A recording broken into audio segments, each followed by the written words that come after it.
Sup, guys? Toad back with you as usual. We went 6-1 yesterday, baby. Crushing the Sunday, crushing the NFL Sunday, the final regular season of a not great NFL year, maybe my worst ever, actually. Still finishing that with a bang. Should have been a 7-0 day, man. It came literally down to the final second of my final game, thinking it was going to be 7-0, and it wound up being 6-1. It's still a huge day, huge win. But man, 3-0 in the NFL. Chicago Bears, wire to wire cover, I believe, and they wound up winning outright as well, cashing on the money line. As I always say, especially in the NFL, if you have an underdog, sprinkle a little bit of that bet on the money line, man. I only had 3% of that one on the money line, I think, but that one hit as well. It looked like it wasn't going to hit on the money line at the end because the Bears threw the game away. At least they tried to. They had a couple of mistakes in that game and one right near the end of the game. I don't understand why the Bears were basically in like chew the clock mode. Basically, they're winning the game, I believe, by 1 or 2, maybe. Yeah, 2, I guess, at the time. Near midfield, minute 45 left. Green Bay, I think, still had 2 timeouts, maybe all 3 of them, but still run the football. You wind up punting it. You can play the field position game or whatever, but they decided to call a pass play into the flat. The receiver caught it, got hit, fumbled it over, and Green Bay recovered it on Chicago's side of midfield, I'm pretty sure, and wound up getting a field goal to take the lead. So it looked like Chicago was going to have lost the game at that point. And then they actually put a drive together to get into field goal range at the end and wound up winning with a field goal. And both of those field goals were long. I think they were both over 50 yards. So money line hits on that one. Dallas was a wire-to-wire cover as well. And that one wound up not hitting on the money. Oh, and by the way, Green Bay, Jordan Love exited the game with an injury, which in a game that doesn't really mean that much, I mean, that's not a good move by Matt LaFleur to play Jordan Love. If he winds up getting injured and doesn't play in the playoffs, I mean, we'll see if he does. But, man, in a game that really doesn't mean a whole lot, where all you can do is advance 1 seed, and they didn't get there either because they lost the game, man, that's a bad look if that happens. Holy crap. But I thought he might be out of the game either way.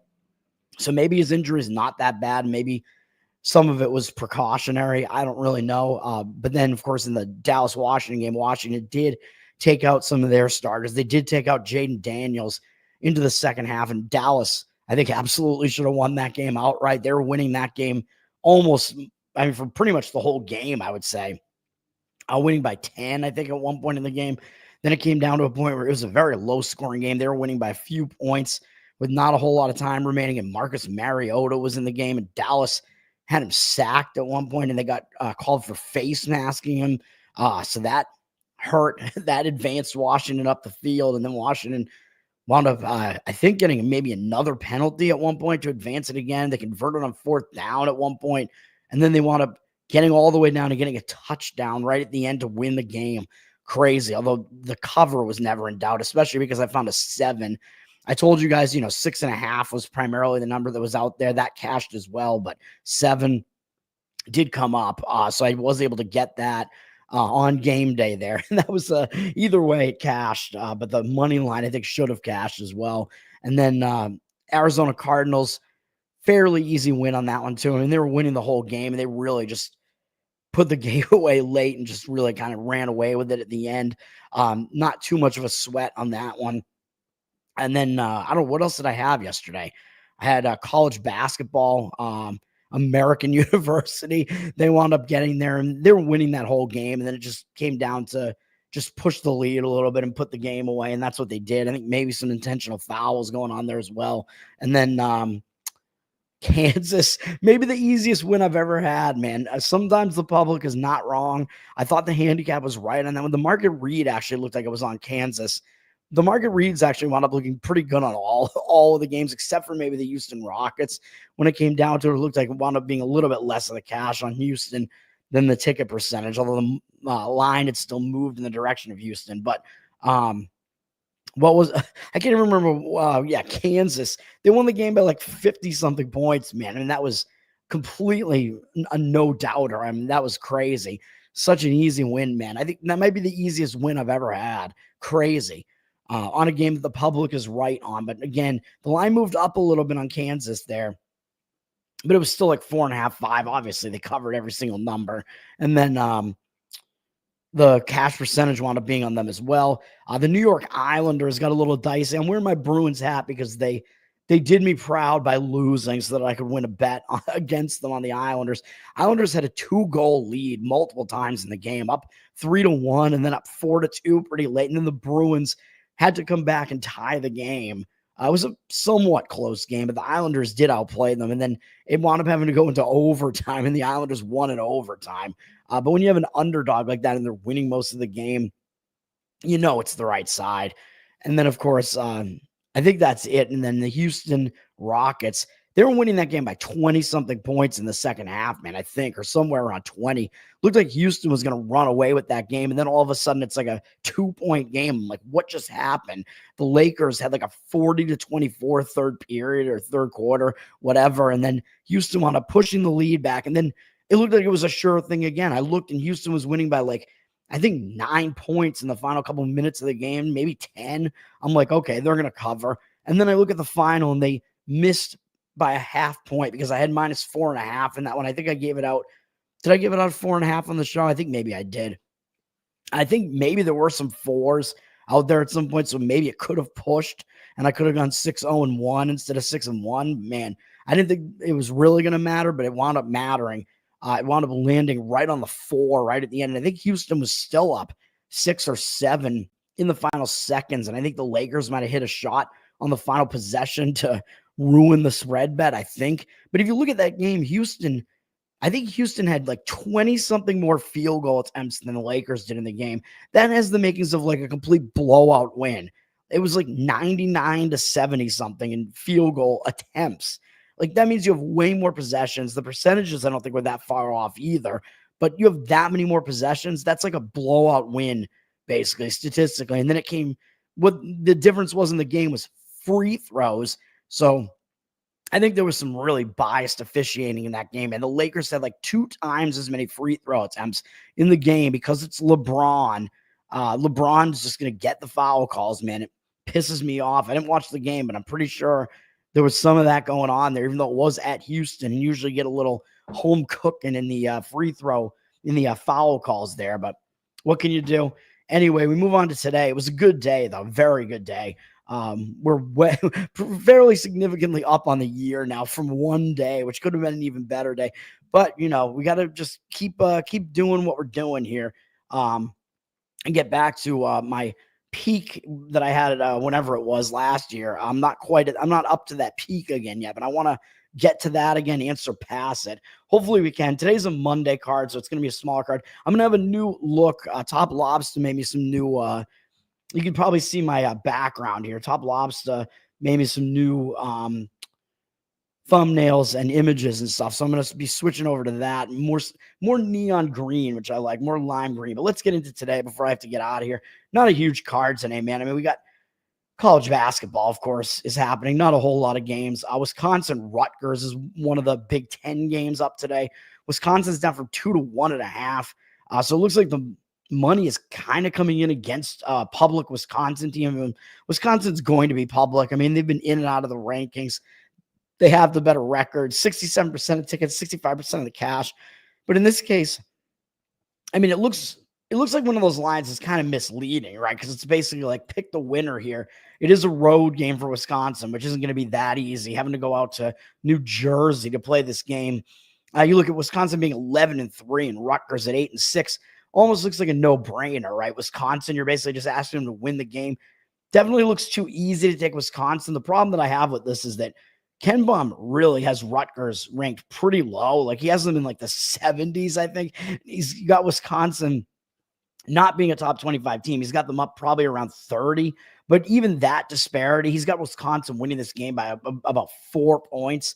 So we're at the point in the season where I think Ken Baum's numbers have started like shaping up. Like they can get a little bit dicier early in the season when there are fewer statistics from this season to go on. But this far in the season, I do think Wisconsin is a significantly better team, although I'm not going to lay the points with Wisconsin either. But I think I just hesitate to want to actually take the 1.5 or whatever, 2 with Rutgers here as well, because I think Wisconsin is the significantly better team, and there's no real situational edge. If Wisconsin was in a bad situation, I might go against that and actually come in and take Rutgers. But Wisconsin is coming off putting up 116 points against Iowa, though. So they might be feeling a bit high on themselves for that reason. They are also 0-2 on the road so far, but it was against Marquette and Illinois. And obviously, Rutgers is a step down in class from those two teams. Rutgers, they're coming off a loss to Indiana. So they're kind of in bounce back mode. So I would say maybe there is a slight situational argument to play Rutgers in this game. I'm not going to do it. Like I said, I think the rankings disparity is a little bit too great on that one, so I won't do it. TCU is playing Houston, which is a Big 12 matchup here. Houston, huge favorite, up from 17.5 to 18.5 now. Looks like 50% of the tickets evenly split, and then 76% of the cash coming in and taking the money, taking the points. I mean, with TCU, I don't know what I would want to do with this game, to be honest. I mean, it doesn't look like it's a particularly bad spot for Houston. TCU's coming up barely getting by Kansas State, which that was a game TCU wasn't even favored by that much. So TCU looks like they're a little bit down this year as well, given the fact that they're a huge underdog in this one. Although Houston, even though they're ranked 14, they're underranked. Like I've been saying, man, I said it on Saturday, and they absolutely destroyed BYU. Since we've gotten out of those initial games there on those neutral site games, or Houston, I mean, losing by 5 to 2 of the best teams in the country in Auburn and Alabama. I mean, and then Houston had that one slip up where they blew a pretty big lead, I think, against San Diego State, or a decent lead in that game.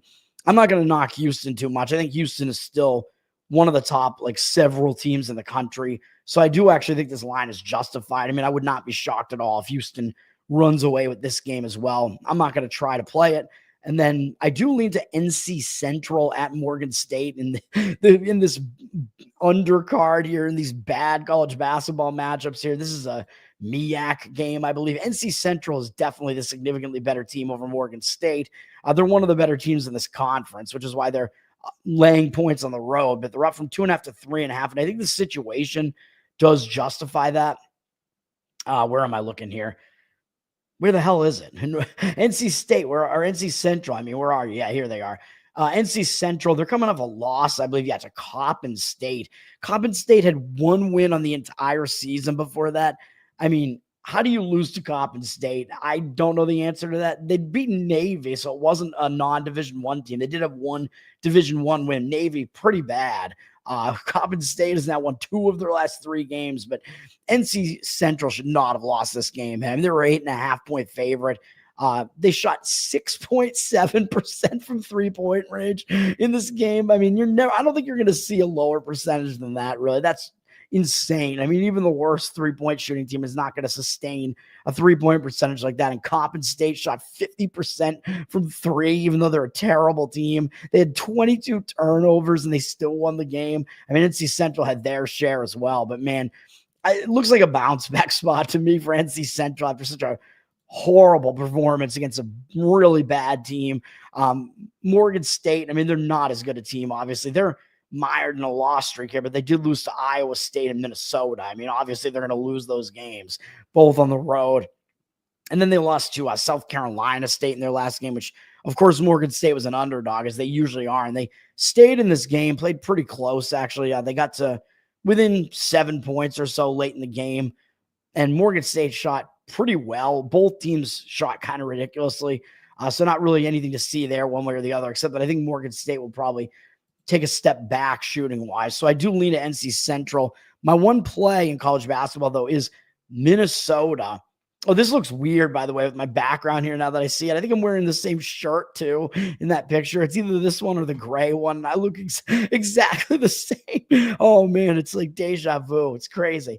Oh, man. Or it's like I'm seeing double. Minnesota is going to be my one play in college basketball, man. I think you can get 5.5, 6. I don't know. We'll see what the best number we can get on this is.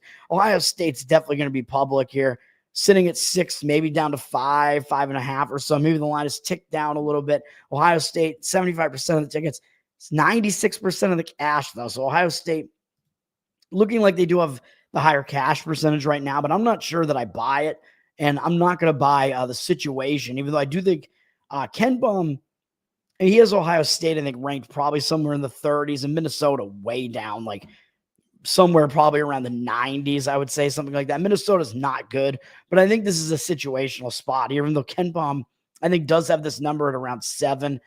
I'm going to just kind of fly in the face of that on this one and buck that, because I think this is the strongest situation that we have here. This game is not until 9 p.m. Eastern on FS1, probably after the other Big Ten game, the Wisconsin game. This will be after that. But Ohio State, I mean, they were on a nice roll, man, and they beat Kentucky in there. They didn't suffer a letdown, put up 100 points against Indiana State. Then they played Michigan State. That's always a huge battle, man, a Big Ten battle. Ohio State, Michigan State. I mentioned that I leaned to Michigan State in this game. Michigan State got out to a big lead in the middle of this game, and Ohio State came all the way back, took the lead in the second half pretty late in the game, fell back behind, hung around, but just couldn't quite do it. Wound up losing in the end. Ohio State did shoot kind of poorly in the game, but so did Michigan State, really, when you think about it. Their three-point percentage is way down in the game. But after a game like that, that's a big game against a ranked team. Always a big matchup between Ohio State and Michigan State in basketball, man. Now Ohio State has to go on the road to Minnesota. And up next, they got conference newcomer Oregon in 3 days. And Oregon is ranked in the top 10. This looks like a sandwich spot to me, man. I think Ohio State may look past Minnesota in a game like this, sandwiched in between two ranked teams that are much better teams. They're coming off a max effort like that. This is also only their third true road game, and they're 0-2 on the road. Granted, it was against Texas A&M, and then what was their other road game? Like Maryland. I mean, those two teams are good, but they didn't do well in those games. They lost by 14 at Texas A&M, and then Maryland, I mean, just a total embarrassment in that game, losing 83-59. I mean, that is insane. Losing by, what is that? 24 points, I guess. Am I doing the math right on that one? I think it's 24 points now. That's pretty bad. So Ohio State, they've not shown the ability to do a whole lot on the road yet. Minnesota, I mean, they're not playing well, but they're still looking for their first conference game, the conference win. I mean, they're not a great team. They just played Purdue, but I mean, they got blasted by Purdue, and they're not traveling. They're staying at home. This game wasn't really close once I got into the second half. So Minnesota coming off a 20-something point loss. And Purdue also shot 44% from three. They are a very good three-point shooting team, but that's pretty high. And Minnesota 23.5, not great there. Purdue also only had 3 turnovers in the game. Almost guaranteed Ohio State's going to have more than 3 turnovers in this game. I think Minnesota might be able to keep this game close, man. Minnesota's kind of in a bounce back spot after that, still looking for a first conference win. Like I said, they're going to play tough against a big name conference team coming into their place, man. And Ohio State may overlook the game. And then Ohio State does play at a somewhat fast tempo as well. They're in like the top half in KenPom, I believe, tempo-wise, whereas Minnesota plays very, very slow. Minnesota is one of the slowest paced teams out there, man. So Minnesota, if they're able to slow this game down, which, as I always say, it's easier for the lesser team to control the pace if they like to slow it down, and they're the home team. And that is the case with Minnesota here. So I think they may be able to do that. They may be able to ugly up this game and keep it close. Give me the points with Minnesota, the Golden Gophers in this one. Let's go for some golden here. Denser Wave, what's up, man? Yeah, NCCU, man, against Morgan State. Did you ask me why I was talking about it, or did you want me to talk about it before I actually started? I'm assuming the former, because nobody would ask me to talk about that game, right? But the reason I talk about it is just because I think there is there is maybe an edge to be had there in that one. Like the games that I don't talk about, they're either just usually they're bad games, but also games that I just have no opinion on. NC Central is actually my second strongest opinion of the day after Minnesota. So that's kind of why I throw it out there. NHL, we have a small NHL card here. A few games of interest. Washington is at Buffalo. Washington up from minus 137 to minus 148 on the money line. 52% of tickets. It says 99% of the cash. Probably not accurate, but it does look like the money is coming in on the Washington side. And I wouldn't necessarily say that I disagree with that. Buffalo's returning home from a road trip. So when I always say, man, teams returning home from road trips, if they're prolonged road trips at the very least, they have to return home, man. I mean, these are fathers, husbands. They have stuff to do at home. So it can be a little bit of a distraction having to get back into home life there. So that is the situation that Buffalo is in, returning home from going out to the Midwest and then the Pacific Coast and into Colorado, into elevation. They played Dallas, Colorado, and Vegas, 3 pretty good opponents in a row, and now they're coming home from that. However, do I necessarily think they're going to overlook Washington? I don't really think so. I mean, Washington's a really good opponent coming into their place, so I don't think it's a spot where they're going to be completely distracted by getting back to home life here, but they may also be tired from the travel and playing all these big teams in a row. So I do think Washington would still be the way to look in this game if you're going to play it. I don't want to do it, but that is the way that I would look. Washington is coming off a nice win over the New York Rangers as well, and just making one trip up to Buffalo. And it is possible they don't have their full focus on Buffalo, really, because Buffalo has not been a very good team. So Washington might actually think it's going to be a little bit easy. I will stay away from that one. And then we got Florida and Colorado here. Florida coming off an overtime win over Pittsburgh and now going out on the road to start a road trip, 2-game road trip. So they've had a couple of days off and they're starting a road trip. So it looks like a focus spot to me for Florida. When you start a road trip, you're going to tend to be focused, especially if you almost lost to Pittsburgh in your previous game, who hasn't been that good of a team. Florida did have a tough game prior to that, losing to Carolina, and it was a back-to-back, and they still beat Pittsburgh.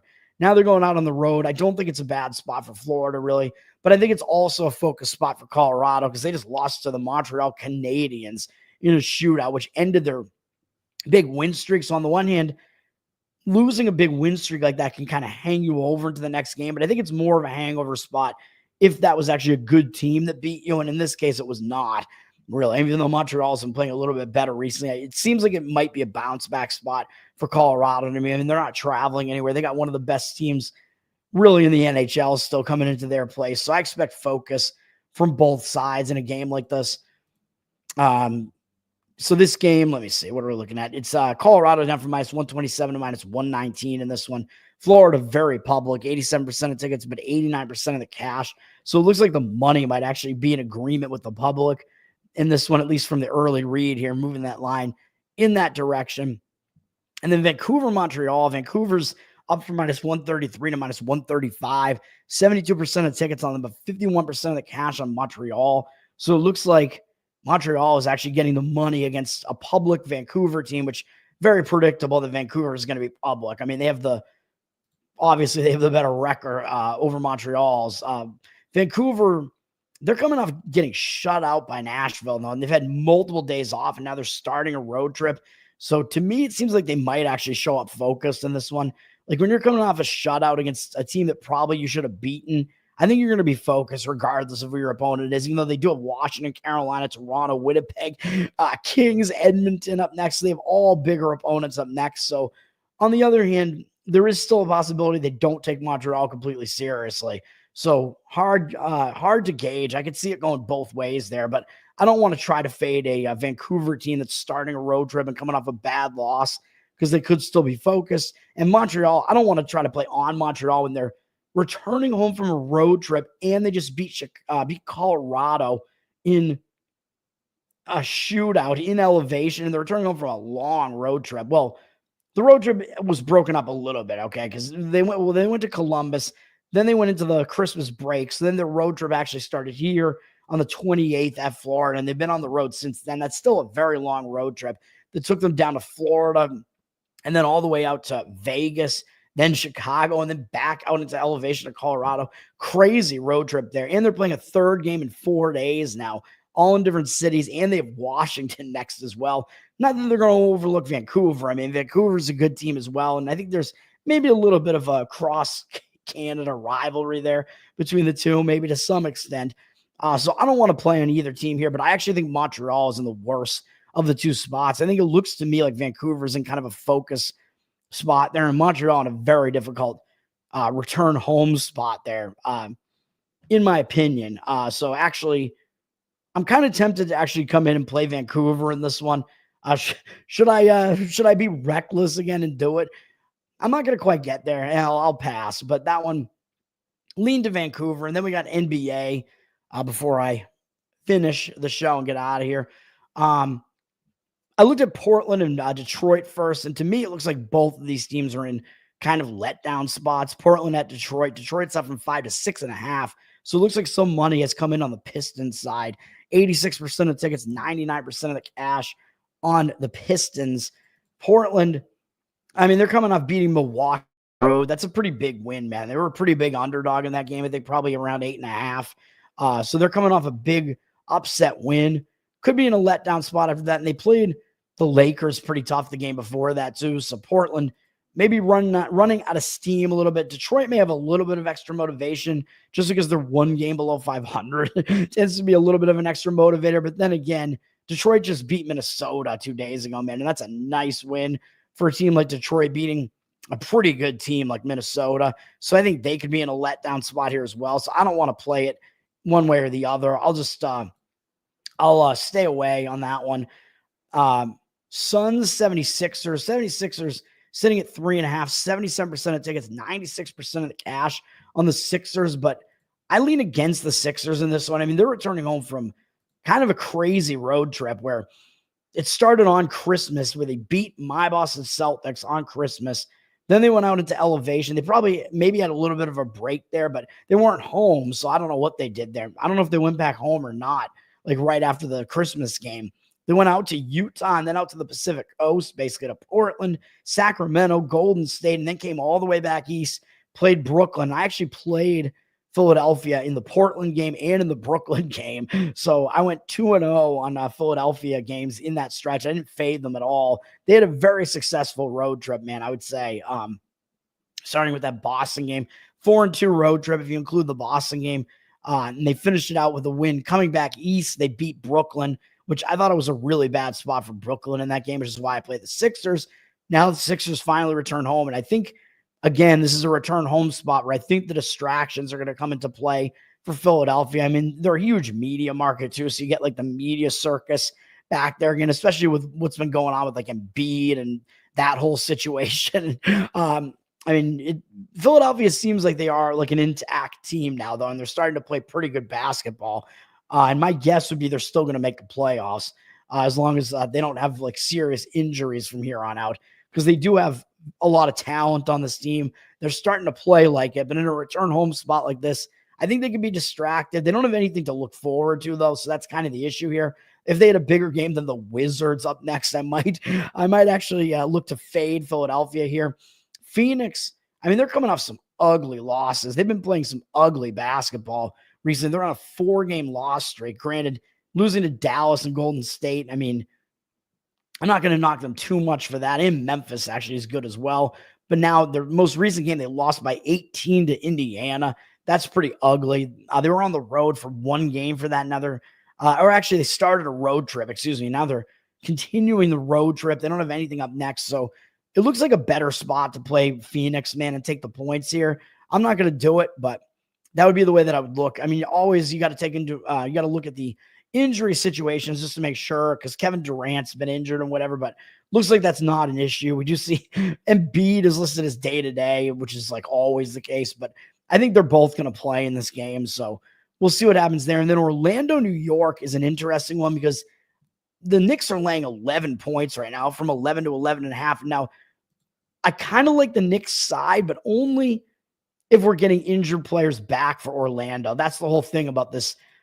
If I was going to play this, that's what it would hinge on. Because Orlando, I mean, they are in a spot that isn't necessarily a fade spot, though. They just lost badly to Utah. Or not bad. Oh, yeah, pretty badly, I guess, by double digits. Not great. Maybe they were looking ahead too, but they're also in a back-to-back, playing a 3rd game in 4 days and actually all in different cities, and a 4th game in 6 days, all in different cities, where they were in Detroit, Toronto. Not a huge travel there, really, but then they came back home to Florida. Now they're going back up to New York. So kind of a little bit crazy situationally there. They're going to still be focused if they can on New York. I mean, they lost badly at home to New York last time they played them, which I think I played the Knicks in that game, if I remember correctly. Maybe I didn't, but I think maybe I did. Or maybe I played the Knicks in the other game. But they've lost to the Knicks twice now, both at home. But this whole situation is going to hinge on Orlando's injury situation, man. I mean, we know they've been without Banchero, their best player, for a long time. They lost Wagner. He's not going to be back yet.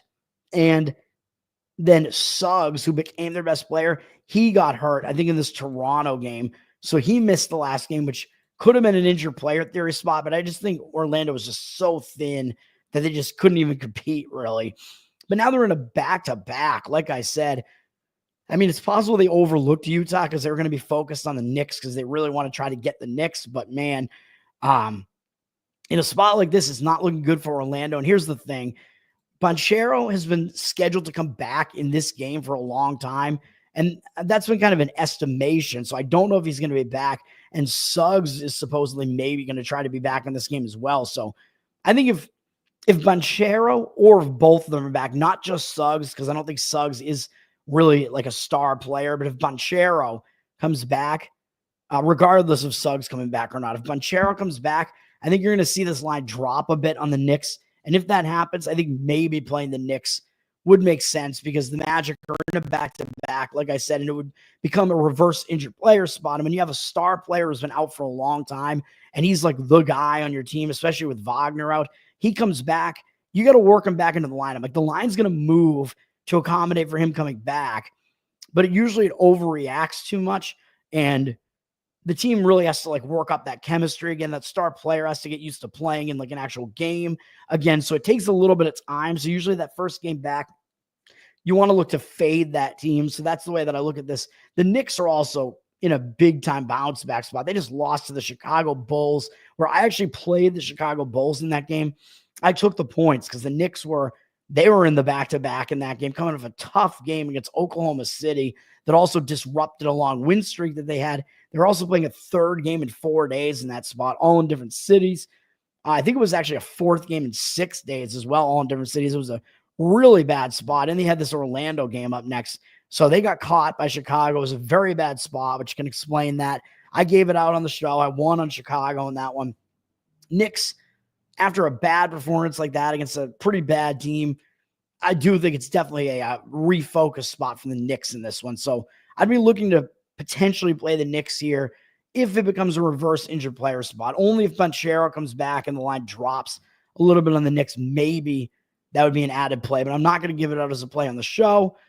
Dallas and Memphis is one of the other big games today, which I got to get out of here pretty quickly, though. Memphis is up from 4.5 to 5. 99% of the cash is on them. 67% of the tickets on the Mavs. Public is looking at this and still thinking, well, this is going to be a competitive matchup here between the Western Conference champs from last year and Memphis here has been playing really well. But the problem with that is that Luka is still out, man. I mean, he's not going to be back for a while.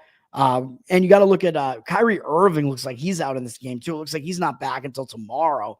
So when he comes back, it might be a fade spot tomorrow for the Mavs as well. But I don't want to come in and try to play the Mavs here and there without like their best player and maybe without their two best players in this game. I'm not going to try to mess with this game. And then Clippers T-Wolves is a decently big game as well. T-Wolves down from 3 to 2.5, but 64% of tickets, 83% of the cash on the T-Wolves. I actually like the T-Wolves side in this one. I mean, the Clippers just blew out Atlanta. They put up over 130 points against Atlanta. You might be feeling a little bit cocky, even though no, they're not going to go into Minnesota and overlook Minnesota. I mean, everybody knows Minnesota's good, but you just might be feeling a little bit nice when you put up 130 something points, man, and won by 26 points. So I don't think it's the greatest spot, even though they are starting a road trip. It is against a good team, so they'll probably be focused, even though Minnesota's sitting at 500. So maybe it is possible to overlook Minnesota, even though I think everybody knows, well, they got Edwards there. I mean, he's a star. This is a team with a lot of stars. Minnesota's lost their last 3 games, but 2 of them were against Oklahoma City and Boston. I mean, you're not going to blame them for losing to 2 of the top teams in the NBA. But then they just lost to Detroit by double digits. So to me, it looks like Minnesota's in a bounce back spot here, man. They only went out to Detroit for a 1-game trip, and now they're returning home, and they don't have anything bigger up next. So my lean in that one would be to Minnesota in that one. And you're getting a decent price on it, too. I think just because Minnesota's record is so bad that they're certainly better than the record would indicate, even though I thought that trade for Randall, trading away KAT was a downgrade, and that seems to be the case. The Knicks are playing better basketball than Minnesota. My actual play before I get out of here is the Miami Heat plus 3.5. I know the Heat seem to be in disarray a little bit because of the Butler situation, but he's suspended. We know he's not coming back for a while. So Miami, I mean, they're going to reach a point where they're just used to playing without Butler. I mean, they've played without Butler a lot in the recent years anyway, due to his injuries and him being a head case and whatever. Miami, I think they're in a bounce back spot at this point, man. I mean, they've lost 2 games in a row by double digits at home to Indiana and then to Utah. They lost by 36 points. I mean, these guys are still NBA players, man. I mean, these guys are professionals. You lose at home by 36 to one of the worst teams in the NBA. You're not going to let that stand. And now they get to get out of home, which I think is maybe the best thing that they can do. If you're losing badly at home, the media is probably like crushing you. You don't want to listen to any of that. The best situation is to just alleviate that distraction and get the hell out of there and go on the road. I think this is going to be a focus spot. Like I said, a lot of times the first game of a road trip is a focus spot because you want to try to get the road trip off on the right foot. But if you're coming off maybe your worst loss of the season at home as well and getting to get out of there, I think it's a very positive spot for Miami in this one. Sacramento, on the other hand, they started playing a little bit better to some extent.